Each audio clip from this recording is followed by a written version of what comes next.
Welcome to The Explainer. Today we're jumping into the early life of the Prophet Muhammad, specifically the years between age 9 and 20. We're going to look at the stories that really defined his character, long before he became a prophet, to see what they can teach us about the leader he was becoming. You know, you hear this question all the time when people start looking closely at stories we all love, and it gets right to the heart of what we're doing today.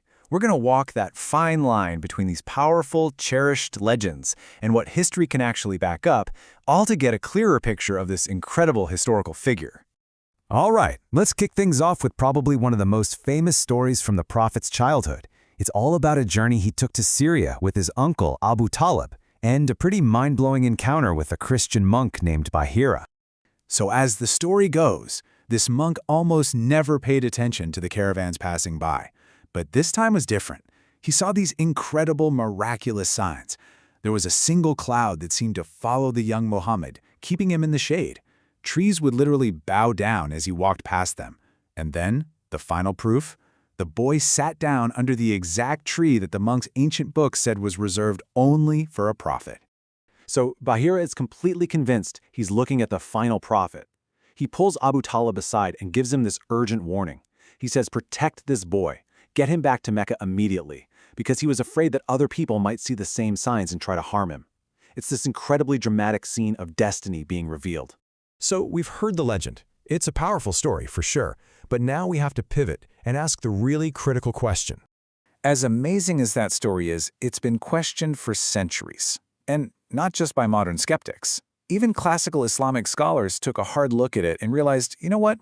When you put this under a historical microscope, it just doesn't quite hold up. And this is where you can really see the problems. Some versions of the story say Abu Bakr and Bilal were there, but the timeline just doesn't work. Abu Bakr would have been just a little kid, and Bilal hadn't even been born yet. And here's a bigger one.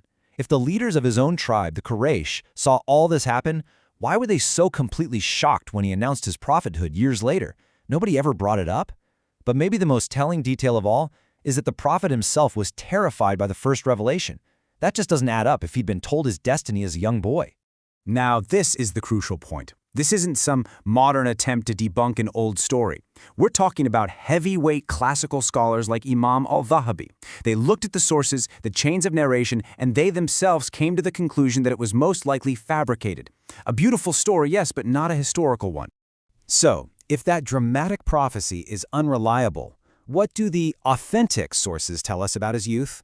Well, they point to something much more humble, but maybe even more meaningful. This is a direct quote from the Prophet Muhammad himself, and you find it in the most trusted collections of his sayings. When his companions asked him, "Even you?" he confirmed it. "Yes," he said, "I used to tend the flocks for the people of Mecca for a small wage." And being a shepherd wasn't just a job, it was like a divine leadership program.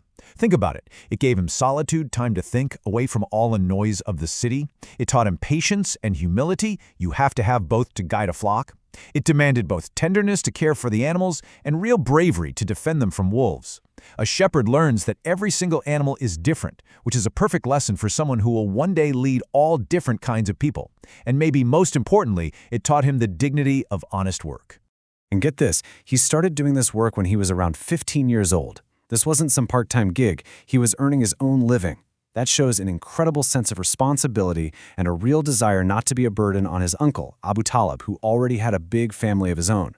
So on top of his work, there's another fully authenticated event from his late teens that shows us this deep, unshakable commitment to a value that would define his entire life: justice.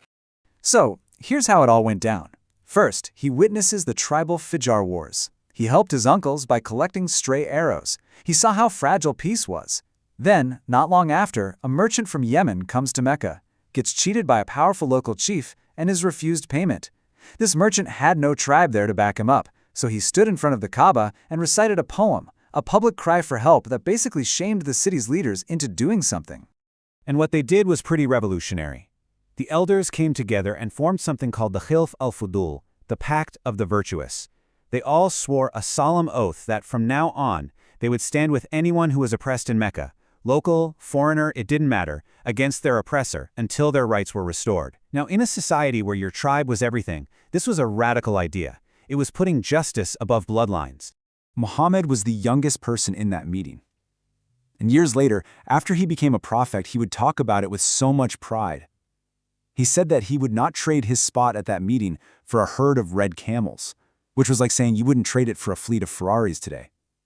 It just shows you how deeply this non-religious, purely humanitarian idea of justice was already a part of who he was. So, when we put all these authenticated pieces together, what kind of picture does it paint?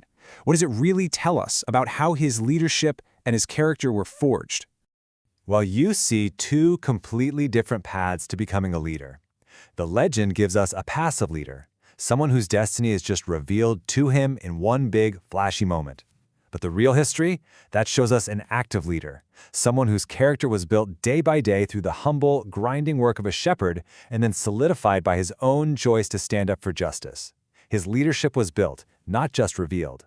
And that kind of leaves us with a final thought to chew on. What if the real miracles aren't a special cloud or bowing trees?